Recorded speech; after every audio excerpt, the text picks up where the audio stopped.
जाईच्या कळ्यात मन नाजूकशी मोती माळ, मन नाजूकशी मोती माळ, तुझ्या नाजूकशा गळ्यात मन तळ्यात मळ्यात जाईच्या कळ्यात.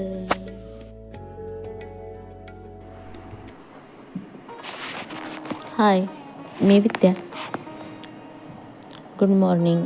आज होता प्रकट दिन. हा व्हिडिओ 2 दिवस लेट पाठवत आहे, पण प्रकट दिनाची तयारी माझी सकाळपासूनच चालू होती. आणि स्वामींची मूर्ती खूप छोटी आहे, त्याच्यामुळे त्याला हार वगैरे होणार नाही, म्हणून मग मी बागेतले फुलं तोडून, स्वस्तिकची फुलं तोडून आणली आणि त्याचाच गजरा बनवला आणि ते मग दोन्ही मूर्तींना घालायसाठी त्याची तयारी केली. नंतर मग परत पूजेची मांडणी केली आणि गणपती बाप्पाला पहिल्यांदा अभिषेक केला, स्नान घातलं, त्यांची पूजा, पंचोपचारी पूजा करून घेतली. आणि नंतर मग परत स्वामींची 2 मूर्त्या आहेत. एका मूर्तीला मी पंचामृताचं स्नान नाही घालत, फक्त धुवून घेते, कारण की मूर्ती खराब व्हायला लागली आहे. तर ती खूप दिवस झालं तिला आणून, पण म्हणून मग तिला नॉर्मल पाण्यानेच फक्त धुवून घेतलं. आणि जे पंचधातूची मूर्ती आहे त्याला पंचामृताने अभिषेक केला, नंतर स्वच्छ पाण्याने धुवून घेतले, अत्तर लावला, हिना अत्तर लावला स्वामी महाराजांना आणि पूर्ण पूजेची मांडणी मग करून घेतली. आज प्रकट दिन सोहळा. स्वामींचा प्रकट दिन सोहळा म्हणजे त्यांच्या भक्तांसाठी खूप मोठी गोष्ट आहे. या दिवशी स्वामी प्रकट झाले होते चेलीखेडी गावामध्ये 12 वर्षाच्या मुलाच्या रूपामध्ये. स्वामी समर्थ प्रकट दिन चैत्र शुद्ध द्वितीया अत्यंत भक्तिभावाने साजरा करायचा दिवस आहे हा. या दिवशी मी सकाळी लवकर उठले, उंबरठा पूजन करून घेतला, हळदी कुंकू उंबरठ्याची पूजा केली. नंतर स्वामींच्या मूर्तीला अभिषेक करून त्यांना फुले, पिवळी फुले, सोनचाफ्याची 2 फुले पण आज मिळाली होती, ती वाहिली, गजरा वाहिला. नंतर मग परत स्वामींना पिवळे वस्त्र घातले आणि संध्याकाळी मग आज जेवणामध्ये काहीतरी पिवळं करायचं असं माझं चालू होतं. काय करू म्हटलं, कारण की पुरणपोळ्या तर कालच केल्या होत्या. मग आज म्हटलं आपण स्वामींसाठी पाटवड्या करू बेसनाच्या, म्हणून मग पाटवड्या केल्या आणि त्याची रेसिपी पण मी पाठवलेली आहे. सगळी पूजा छान झाली. नंतर रांगोळी काढून घेतली, साधी सिंपल रांगोळी केली मी, जास्त वेळच नव्हता मला, पण ह्याच्यासाठी पण खूप वेळ लागतो. ते केले. नंतर नामस्मरण केलं स्वामींचं. स्वामी अष्टक म्हणाले, स्वामींचं नामस्मरण केलं 11 वेळा. परत तारक मंत्राचा जप केला 11 वेळा. स्वामी स्तवन म्हणाले. हे सगळं करण्यासाठी 1-1.5 तास माझा स्वामींच्या पूजेमध्ये आज केलाच होता. तुम्हाला कशी वाटली पूजा मला नक्की सांगा. काही जण 1 दिवसाचं पारायणही करतात, 7 दिवसाचं पारायण करतात किंवा 3 दिवसाचंही पारायण करतात स्वामी समर्थ प्रकट दिनाच्या वेळेस. मला वेळ न मिळाल्यामुळे ते करताच आलं नाही, म्हणून मग मी फक्त नामस्मरण आणि तारक मंत्राचं पठण केलं. नैवेद्यामध्ये गोडाचा काहीतरी पदार्थ असावा, म्हणून मग काय करू हा विचार करत म्हटलं आज प्रसादाचा शिराच करावा. सत्यनारायणच्या प्रसादाला करतो तो. नंतर केळं तुपामध्ये छान परतून घेतले आणि त्याच्यामध्ये मग परत ड्रायफ्रूट्स ॲड केले, ते छान तुपामध्ये परतले आणि नंतर रवा त्याच्यामध्ये ॲड केला. रव्याला परत नंतर जरा रवा छान खमंग परतला की त्याचा वास यायला लागला की मग थोडंसं दूध ॲड केलं आणि पाणी ॲड केलं, त्याला छान परतून घेतलं, जरा वाफ येऊ दिली आणि त्याच्यानंतर मग परत तो प्रसाद तयार झाला. साखर आणि थोडंसं चिमटभर मीठ टाकलं आणि वेलची पूड थोडीशी टाकली शेवटीला आणि रवा तयार झाला होता. रवा खरंच खूप छान झाला होता. काय माहीत काय असतं, पण प्रसादाचा जो शिरा आपण बनवतो ना, तो चवीला खूप छान लागतो. तुमची पण हीच प्रतिक्रिया असेल तर मला नक्की सांगा. आणि त्याच्यानंतर मग परत घेतली पाटवडीची रेसिपी करायला.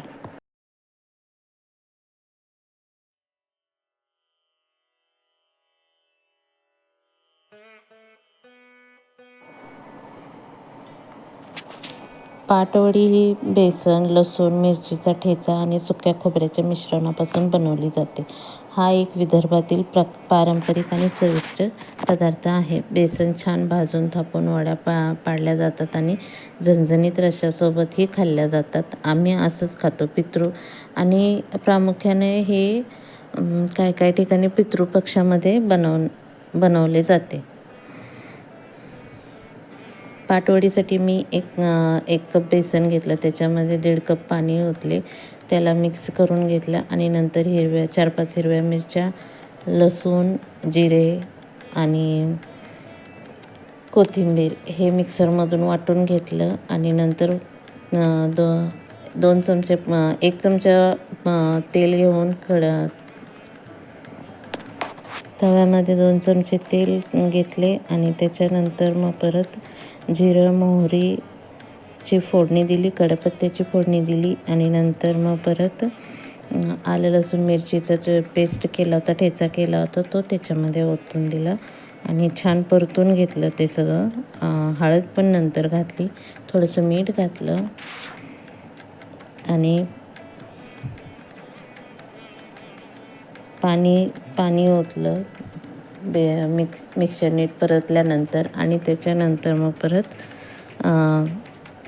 जे बेसनचं मिश्रण तयार केलं होतं ते पाणीला उकळी यायच्या आधी मी त्याच्यामध्ये ओतून दिले आणि त्याला छान परतले आणि झाकून ठेवले 10 मिनिटांसाठी.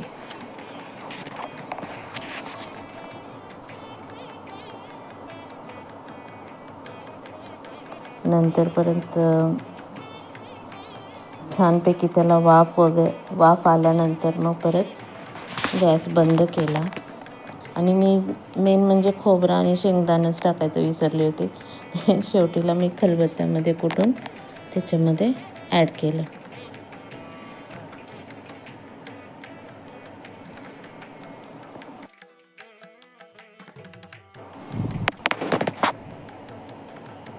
आणि नंतर ताटाला मग ग्रीस केलं तेलाने आणि नंतर मग हे जो झुणका झाला होता त्याला मी ताटामध्ये काढून घेतलं आणि फुलपात्राला थोडंसं तेल लावलं आणि फुलपात्राने ते पसरवून घेतलं.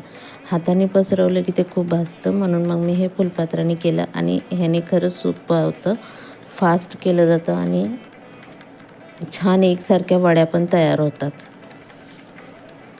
मी इथे तुम्हाला दाखवलेलं आहे कसं करते ते.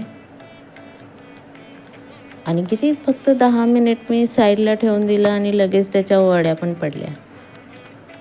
जास्त वेळ नाही लागला. नंतर लास्टला थोडंसं तीळ आणि कोथिंबीर टाकली. पाटवडीला ह्याने लूक छान येतो म्हणून.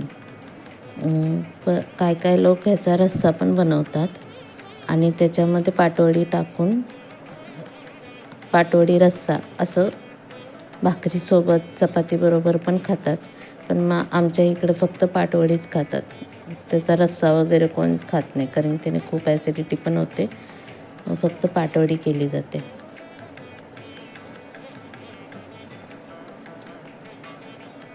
आपण जेव्हा पाटवडी बनवतो तेव्हा आपण त्याच्यामध्ये कांदा टाकला ना की त्याला खूप छान चव येते. काही जण टाकतात, काही जण टाकत नाही.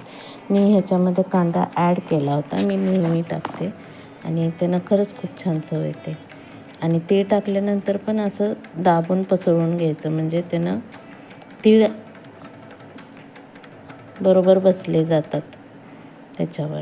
आणि नंतर मग 10 मिनटं मी थंड होऊ दिलं आणि नंतर परत ते कट करून घेतले. खरंच त्याच्या वड्या आणि कापण्यासारखा आकार दिला वड्यांना.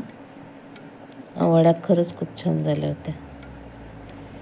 हा एक पदार्थ मी काय जास्त आज प्रकट दिनाला मला करता नाही आलं.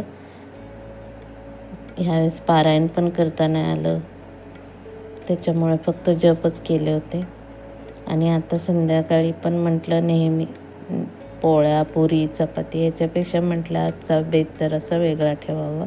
मग फक्त पाटवड्या केल्या होत्या, भाकरी, प्रसादाचा शिरा होता रव्याचा, वांग्याची रस्सा भाजी आणि भात केला होता. चला तर मग मला नक्की सांगा तुम्हाला व्लॉग कसा वाटला, तुम्ही कसा तुमचा प्रकट दिन साजरा केला हे मला तुम्ही सांगू शकता. आणि स्वामींची शिकवण फक्त व्हिडिओ आवडला असेल तर लाईक, शेअर आणि सबस्क्राईब करायला विसरू नका. आणि कमेंट करून मला नक्की सांगा तुम्हाला व्हिडिओ कसे वाटत आहेत. बाय.